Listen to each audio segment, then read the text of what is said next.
भारतानं आपल्या पारंपरिक प्रतिस्पर्धी पाकिस्तानचा 7 विकेट्सने धुव्वा उडवून आयसीसी चॅम्पियन्स ट्रॉफीत सलग दुसरा विजय साजरा केला। या विजयासह भारतानं चॅम्पियन्स ट्रॉफीच्या उपांत्य फेरीचं तिकीट जवळपास निश्चित केलंय। न्यूझीलंड पाठोपाठ भारताकडून सुद्धा झालेल्या पराभवानं यजमान पाकिस्तानचं आव्हान साखळीतच संपुष्टात आलंय आणि या सामन्यात भारतीय गोलंदाजांनी पाकिस्तानचा डाव 241 धावात गुंडाळून निम्मी लढाई जिंकली होती। मग विराट कोहलीनं वनडे कारकिर्दीतली आणखी एक सर्वोत्तम खेळी उभारून भारताच्या विजयावर शिक्कामोर्तब केलं। विराटने 111 चेंडूत नाबाद 100 धावांची खेळी उभारली तर श्रेयस अय्यर आणि शुभमन गिलनं अर्धशतकी खेळी केली। गोलंदाजांनी दमदार कामगिरी केली। कुलदीप यादवनं 3 विकेट्स तर हार्दिक पांड्यानं 2 विकेट्स घेतल्या।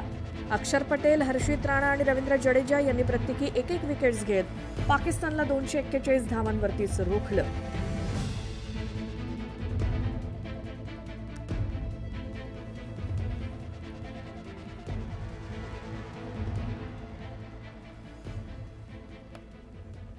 तर भारतानं पाकिस्तानी संघाला धूळ चारत चॅम्पियन्स ट्रॉफीच्या दुसऱ्या सामन्यामध्ये दणदणीत विजय मिळवला आणि या विजयानंतर महाराष्ट्रासह देशभरात जल्लोष करण्यात आला। नाशिकमध्ये चाहत्यांनी फटाक्यांची आतषबाजी करत जोरदार सेलिब्रेशन केलं टीम इंडियाच्या विजयाचं।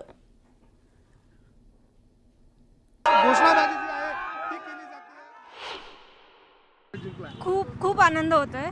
पहिले तर खूप दुःखी वाटलं कारण की मी रोहित फॅन आहे आणि रोहित खूप लवकर आउट झाला होता, पण नंतर कोहली आला आणि आम्ही दोघं काइंड ऑफ कोहली फॅन आहोत, खूप जास्त कोहली फॅन आहे म्हणून खूप बरं वाटलं। नंतर लास्टमध्ये 2 रन पाहिजे होते पण कोहलीला 4 रन पाहिजे होते स्कोअर करण्यासाठी सेंचुरी, तर तेव्हा ज्याने 4 मारला तेव्हा खूप चांगलं वाटलं। आज वन साईड सामना होता। पहिले वाटलं होतं की वन साईड नाही होणार, 2 साईड म्हणजे पाकिस्तान पण टफ देईल, पण मग नंतर रोहितने चांगला स्टार्ट दिला, ते चांगलं वाटलं। नंतर शुभमन गिलची हाफ सेंचुरी राहून गेली, ते थोडंसं वाईट वाटलं, पण मग विराट कोहलीने सांभाळून घेतलं सगळं। आपल्या बॅट्समन यांनी खूप चांगली खेळी खेळली, पण आपण आपल्या बॉलर्सला पण विसरायला नाही पाहिजे। त्यांनी त्यांना 242 मध्ये थांबवलं आणि विराट कोहली यांनी 100 मारली। ह्या सगळ्यांचं श्रेय हे पूर्ण टीमचं असतं, म्हणून फक्त बॅट्समनना देऊन चालणार नाही, पण बॉलर्सनी पण खूप चांगलं केलं। खूप जास्त आनंद होतोय। सगळ्यात महत्त्वाची गोष्ट म्हणजे किंग कोहलीचा फॉर्म परत आलेला आहे आणि दुसरी महत्त्वाची गोष्ट म्हणजे पाकिस्तानला ज्या पद्धतीने हरवलेलं आपण, त्यांना त्यांच्याच घरात चालू असलेल्या टुर्नामेंटमध्ये बाहेर ढकललंय, आपण त्यांना बाहेर फेकून दिलेलं आहे, त्यांना त्यांची लायकी दाखवली आहे। खूप जास्त आनंद होतोय आणि कोहलीचा फॉर्म भारत माता की जय। आणि आता या बुलेटिनमध्ये बघूया सकाळच्या 100 बातम्या। पाकिस्तान विरुद्धच्या सामन्यात किंग कोहलीनं जोरदार फटकेबाजी करत शतक झळकावलं। विराटने 111 चेंडूमध्ये नाबाद 100 धावांची शतकी खेळी केली तर श्रेयस अय्यरनं अर्धशतकी खेळी केली। विराट कोहलीनं वनडे क्रिकेटमध्ये 14,000 धावांचा टप्पा पूर्ण केला। सर्वात जलद धावा पूर्ण करणारा किंग कोहली हा तिसरा खेळाडू ठरलाय। 287 डावांमध्ये 14,000 धावांचा टप्पा पार करत कोहलीनं सचिन तेंडुलकरचा विक्रम मोडला। तेंडुलकरनं 350 डावांमध्ये 14,000 धावा केल्या होत्या। भारतीय गोलंदाजांनी दमदार कामगिरी केली। कुलदीप यादवनं 3 विकेट्स तर हार्दिक पांड्यानं 2 विकेट्स घेतल्या। अक्षर पटेल, हर्षित राणा आणि रवींद्र जडेजा यांनी प्रत्येकी एक विकेट्स घेत पाकिस्तानला 241 धावांवरती रोखलं। भारताकडनं पराभव झाल्यानंतर पाकिस्तानचे चॅम्पियन्स ट्रॉफीतलं आव्हान संपुष्टात आलंय। न्यूझीलंड पाठोपाठ भारताविरुद्धच्या सामन्यात देखील पाकिस्तानचा पराभव झाल्यामुळे चॅम्पियन्स ट्रॉफीमधनं पाकिस्तान बाहेर पडलाय। भारत विरुद्ध पाक सामन्यात पाकनं मोठी चूक केल्याचं समोर आलं। 21व्या षटकात विराट एकेरी धाव घेण्याचा प्रयत्न करत होता। यावेळी पाकिस्तानी क्षेत्ररक्षकानं थ्रो केलेला चेंडू विराटनं हातानं अडवला होता, मात्र विराटनं त्याबद्दल माफी मागितली। पण यावेळी जर पाकिस्तानी खेळाडूंनी त्याच्या विरोधात विकेटचं अपील केलं असतं तर कदाचित पंचांना त्याला बाद द्यावं लागलं असतं। महाकुंभ मेळ्यात प्रकाश झोतात आलेला चेहरा, जो IIT वाले बाबा म्हणून ओळखला जातो, त्याच्यावर तोंडावर आपटण्याची वेळ आली आहे। भारतीय संघाच्या विजयानंतर नेटकरी त्याला तुफान ट्रोल करतायत।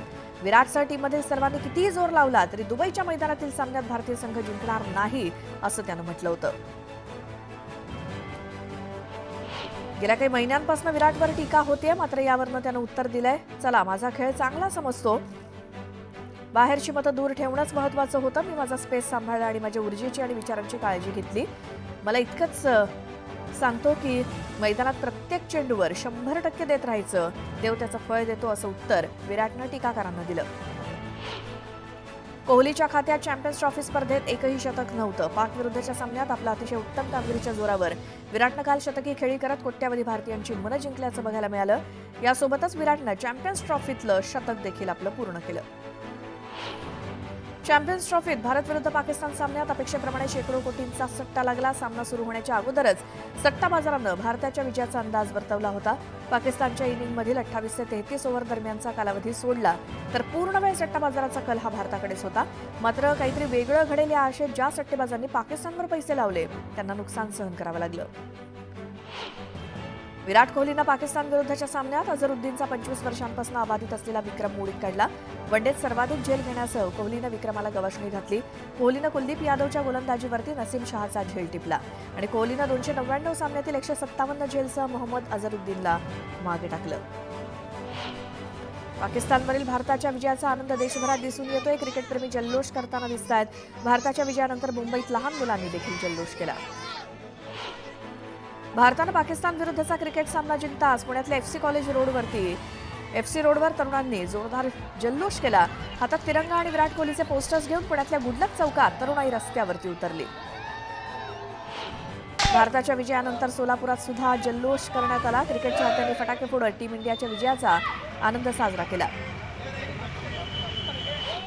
बारामतीत क्रिकेटप्रेमींनी जोरदार जल्लोष केला. फटाक्यांची आतिषबाजी करत बाप तो बाप रहेगा अशा घोषणा देण्यात आल्या. विराट कोहलीचे चाहते रस्त्यावरती उतरून नाचताना दिसले. आणि तर राजकीय वर्तुळातनं एक मोठी बातमी. शिवसेना ठाकरे गटाचे पक्षप्रमुख उद्धव ठाकरे यांच्या पत्नी रश्मी ठाकरे आणि मनसे अध्यक्ष राज ठाकरे मुंबईत एका वरिष्ठ प्रशासकीय अधिकाऱ्याच्या मुलाच्या लग्न सोहळ्यात एकत्र आल्याचे फोटो प्रसिद्ध होत आहेत. आणि या फोटोमध्ये उद्धव ठाकरे, रश्मी ठाकरे आणि राज ठाकरे यांच्यामध्ये खेळीमेळीच्या वातावरणात चर्चा होत असल्याचं बघायला मिळतंय. उद्धव ठाकरे आणि राज ठाकरे यांच्यात मतभेद असले तरी मनभेद नसल्याचं पुन्हा एकदा दिसून आलं.